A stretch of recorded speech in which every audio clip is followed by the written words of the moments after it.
بسم الله الرحمن الرحيم. الحمد لله الذي أنزل على عبده الكتاب ولم يجعل له عوجا قيما لينذر بأسا شديدا من لدنه ويبشر المؤمنين الذين يعملون الصالحات أن لهم أجرا حسنا ماكثين فيه أبدا وينذر الذين قالوا اتخذ الله ولدا ما لهم به من علم ولا لآبائهم كبرت كلمة تخرج من أفواههم إن يقولون إلا كذبا فلعلك باخع نفسك على آثارهم إن لم يؤمنوا بهذا الحديث أسفا إنا جعلنا ما على الأرض زينة لها لنبلوهم أيهم أحسن عملا وإنا لجاعلون ما عليها صعيدا جرزا أم حسبت أن أصحاب الكهف والرقيم كانوا من آياتنا عجبا إذ أوى الفتية إلى الكهف فقالوا ربنا آتنا من لدنك رحمة وهيئ لنا من أمرنا رشدا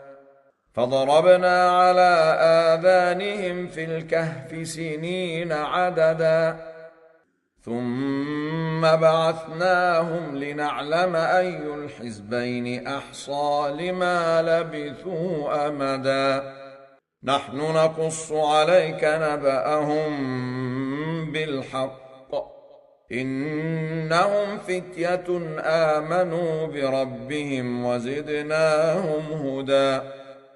وربطنا على قلوبهم إذ قاموا فقالوا ربنا رب السماوات والأرض لن ندعو من دونه إلها لقد قلنا إذا شططا هؤلاء قومنا اتخذوا من دونه آلهة لولا يأتون عليهم بسلطان بين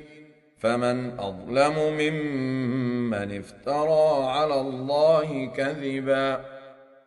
وإذ اعتزلتموهم وما يعبدون إلا الله فأووا إلى الكهف ينشر لكم ربكم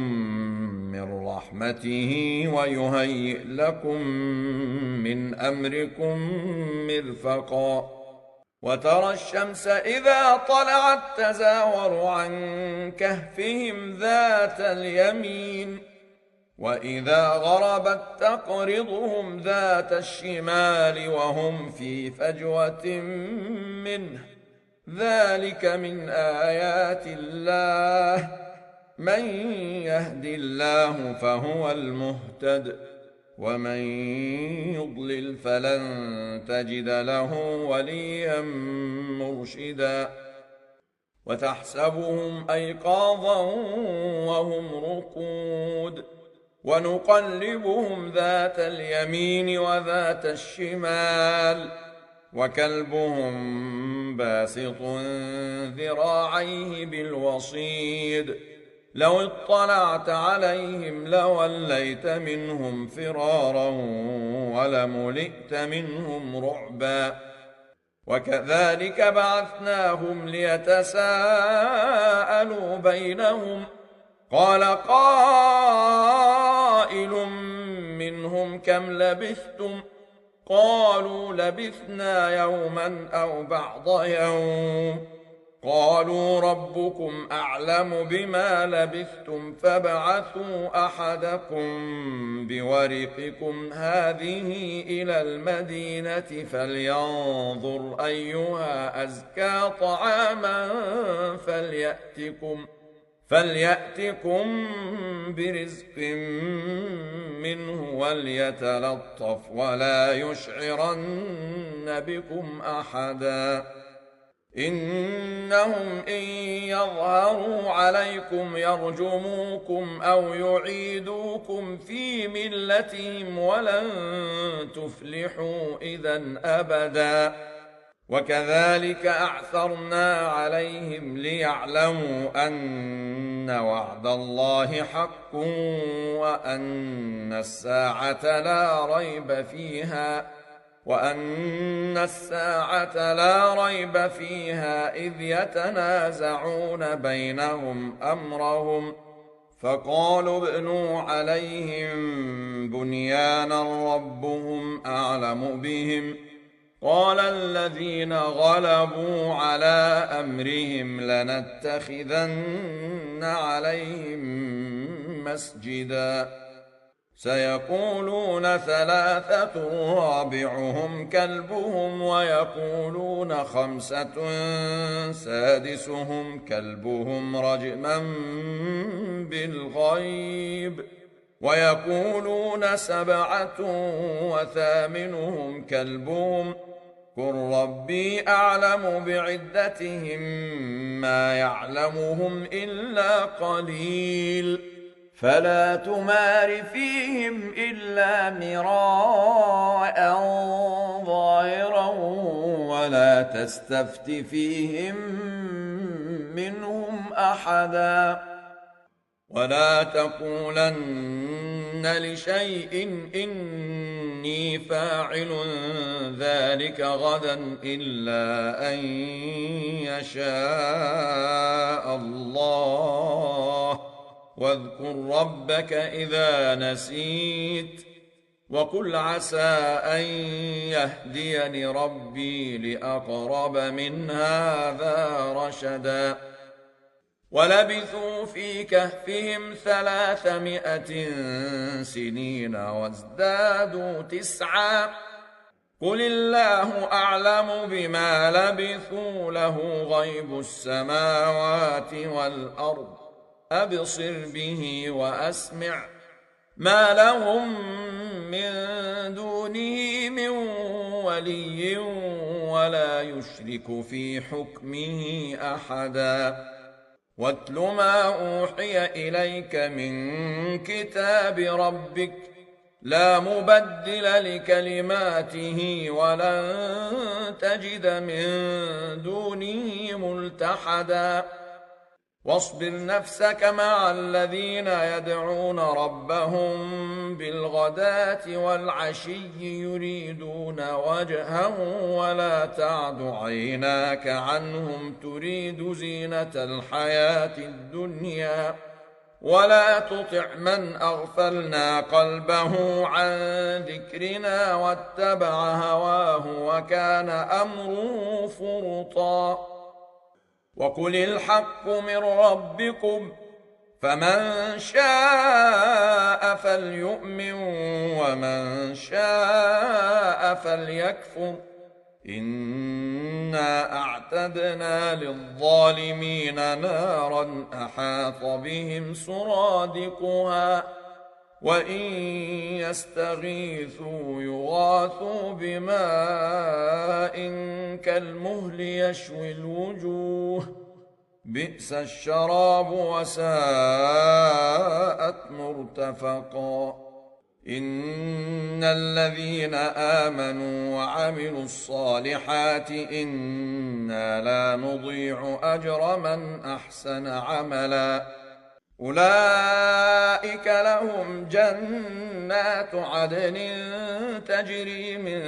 تحتهم الأنهار يحلون فيها من أساور من ذهب ويلبسون ثيابا خضرا من سندس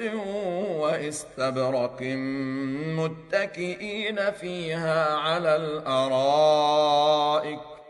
نعم الثواب وحسنت مرتفقا واضرب لهم مثل الرجلين جعلنا لأحدهما جنتين من أعناب وحففناهما بنخل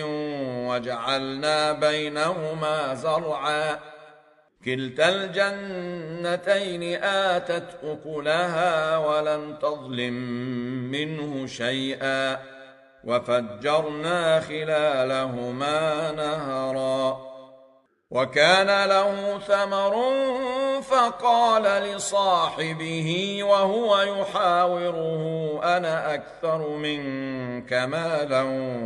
وأعز نفرا ودخل جنته وهو ظالم لنفسه قال ما أظن أن تبيد هذه أبدا وما أظن الساعة قائمة ولئن رددت إلى ربي لأجدن خيرا منها منقلبا قال له صاحبه وهو يحاوره أكفرت بالذي خلقك من تراب ثم من نطفة ثم سواك رجلا لكن هو الله ربي ولا أشرك بربي أحدا ولولا إذ دخلت جنتك قلت ما شاء الله لا قوة إلا بالله إن ترني أنا أقل منك مالا وولدا فعسى ربي أن يؤتيني خيرا من جنتك ويرسل عليها حسبانا من السماء فتصبح صعيدا زلقا أو يصبح ماؤها غورا فلن تستطيع له طلبا وأحيط بثمره فأصبح يقلب كفيه على ما أنفق فيها وهي خاوية على عروشها ويقول يا ليتني لم أشرك بربي أحدا ولم تكن له فئة ينصرونه من دون الله وما كان منتصرا هنالك الولاية لله الحق هو خير ثوابا وخير عقبا واضرب لهم مثل الحياة الدنيا كماء إن أنزلناه من السماء فاختلط به نبات الأرض فأصبح هشيما تذروه الرياح وكان الله على كل شيء مقتدرا المال والبنون زينة الحياة الدنيا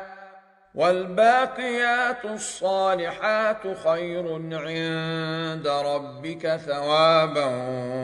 وخير أملا ويوم نسير الجبال وترى الأرض بارزة وحشرناهم فلم نغادر منهم أحدا وعرضوا على ربك صفا لقد جئتمونا كما خلقناكم أول مرة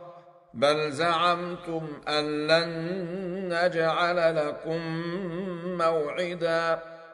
ووضع الكتاب فترى المجرمين مشفقين مما فيه ويقولون يا ويلتنا ما لهذا الكتاب لا يغادر صغيرة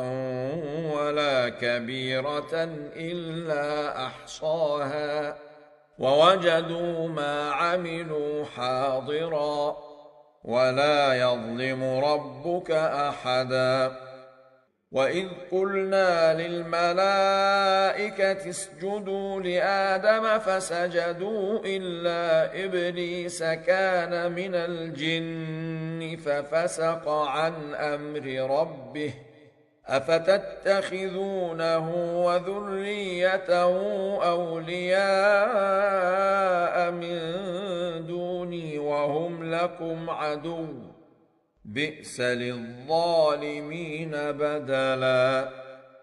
ما أشهدتهم خلق السماوات والأرض ولا خلق أنفسهم وما كنت متخذ المضلين عضدا ويوم يقول نادوا شركائي الذين زعمتم فدعوهم فلم يستجيبوا لهم وجعلنا بينهم موبقا ورأى المجرمون النار فظنوا أنهم مواقعوها ولم يجدوا عنها مصرفا ولقد صرفنا في هذا القرآن للناس من كل مثل وكان الإنسان أكثر شيء جدلا وما منع الناس أن يؤمنوا إذ جاءهم الهدى ويستغفروا ربهم إلا أن تأتيهم سنة الأولين أو يأتيهم العذاب قبلا وما نرسل المرسلين إلا مبشرين ومنذرين ويجادل الذين كفروا بالباطل ليدحضوا به الحق واتخذوا آياتي وما أنذروا هزوا ومن أظلم ممن ذكر بآيات ربه فأعرض عنها ونسي ما قدمت يداه إنا جعلنا على قلوبهم أكنة أن يفقهوه وفي آذانهم وقرا وإن تدعهم إلى الهدى فلن يهتدوا إذن أبدا وربك الغفور ذو الرحمة لو يؤاخذهم بما كسبوا لعجل لهم العذاب بل لهم موعد لن يجدوا من دونه موئلا وتلك القرى أهلكناهم لما ظلموا وجعلنا لمهلكهم موعدا وإذ قال موسى لفتاه لا أبرح حتى أبلغ مجمع البحرين أو أمضي حقبا فلما بلغا مجمع بينهما نسيا حوتهما فاتخذ سبيله في البحر سربا فلما جاوزا قال لفتاه آتنا غداءنا لقد لقينا من سفرنا هذا نصبا قال أرأيت إذ أوينا إلى الصخرة فإني نسيت الحوت وما أنسانيه إلا الشيطان أن أذكره واتخذ سبيله في البحر عجبا قال ذلك ما كنا نبغ فارتدا على آثارهما قصصا فوجدا عبدا من عبادنا آتيناه رحمة من عندنا وعلمناه من لدنا علما قال له موسى هل أتبعك على أن تعلمني مما علمت رشدا قال إنك لن تستطيع معي صبرا وكيف تصبر على ما لم تحط به خبرا قال ستجدني إن شاء الله صابرا ولا أعصي لك أمرا قال فإن اتبعتني فلا تسألني عن شيء حتى أحدث لك منه ذكرا فانطلقا حتى إذا ركبا في السفينة خرقها قال أخرقتها لتغرق أهلها لقد جئت شيئا إمرا قال ألم أقل إنك لن تستطيع معي صبرا قال لا تؤاخذني بما نسيت ولا ترهقني من أمري عسرا فانطلقا حتى إذا لقيا غلاما فقتله قال أقتلت نفسا زكية بغير نفس لقد جئت شيئا نكرا قال ألم أقل لك إنك لن تستطيع معي صبرا قال إن سألتك عن شيء بعدها فلا تصاحبني قد بلغت من لدني عذرا فانطلقا حتى إذا أتيا أهل قرية استطعما أهلها فأبوا أن يضيفوهما فوجدا فيها جدارا يريد أن ينقض فأقامه قال لو شئت لاتخذت عليه أجرا قال هذا فراق بيني وبينك سأنبئك بتأويل ما لم تستطع عليه صبرا أما السفينة فكانت لمساكين يعملون في البحر فأردت أن أعيبها وكان وراءهم ملك يأخذ كل سفينة غصبا وأما الغلام فكان أبواه مؤمنين فخشينا أن يرهقهما طغيانا وكفرا فأردنا أن يبدلهما ربهما خيرا منه زكاة وأقرب رحما وأما الجدار فكان لغلامين يتيمين في المدينة وكان تحته كنز لهما وكان أبوهما صالحا فأراد ربك أن يبلغا أشدهما ويستخرجا كنزهما رحمة من ربك وما فعلته عن أمري ذلك تأويل ما لم تسطع عليه صبرا ويسألونك عن ذي القرنين قل سأتلو عليكم منه ذكرا إنا مكنا له في الأرض وآتيناه من كل شيء سببا فأتبع سببا حتى إذا بلغ مغرب الشمس وجدها تغرب في عين حمئة ووجد عندها قوما قلنا يا ذا القرنين إما أن تعذب وإما أن تتخذ فيهم حسنا قال أما من ظلم فسوف نعذبه ثم يرد إلى ربه فيعذبه عذابا ذكرا. وأما من آمن وعمل صالحا فله جزاء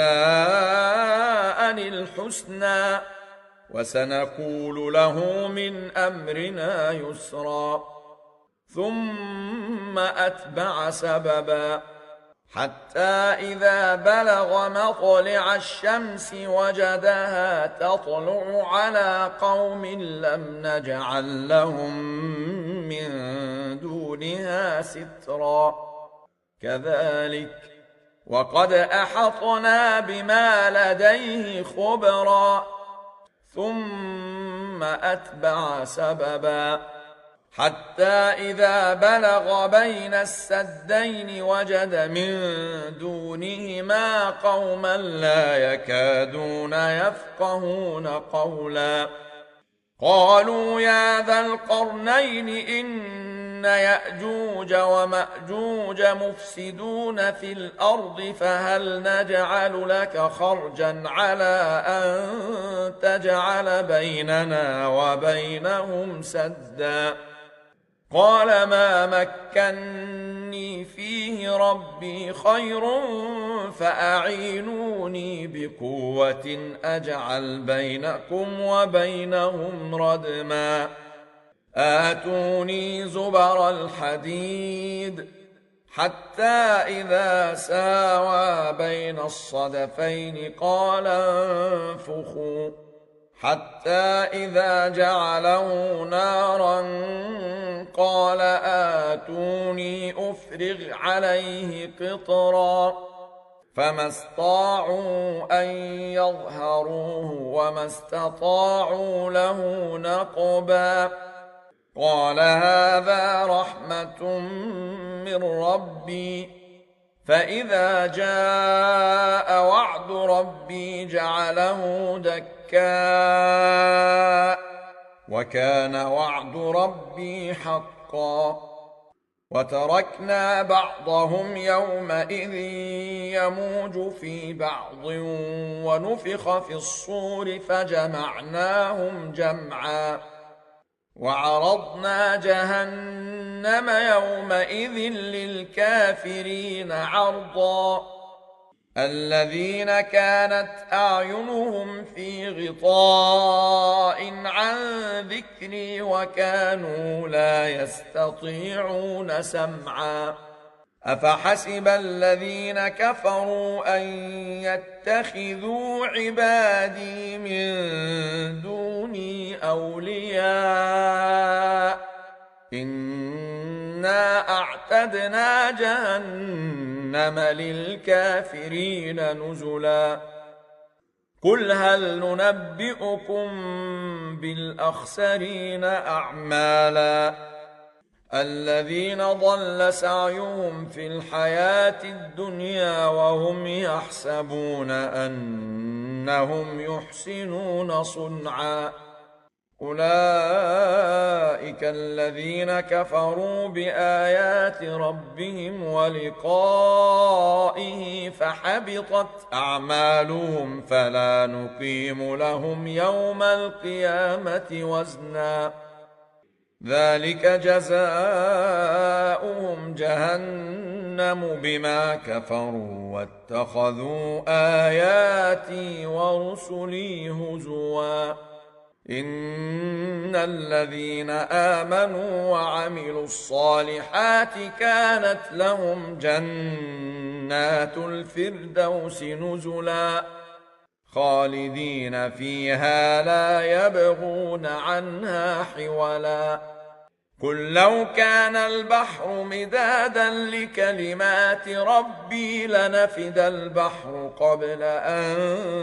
تنفد كلمات ربي ولو جئنا بمثله مددا. قل إنما أنا بشر مثلكم يوحى إلي أنما إلهكم إله واحد فمن كان يرجو لقاء ربه فليعمل عملا صالحا ولا يشرك بعبادة ربه أحدا.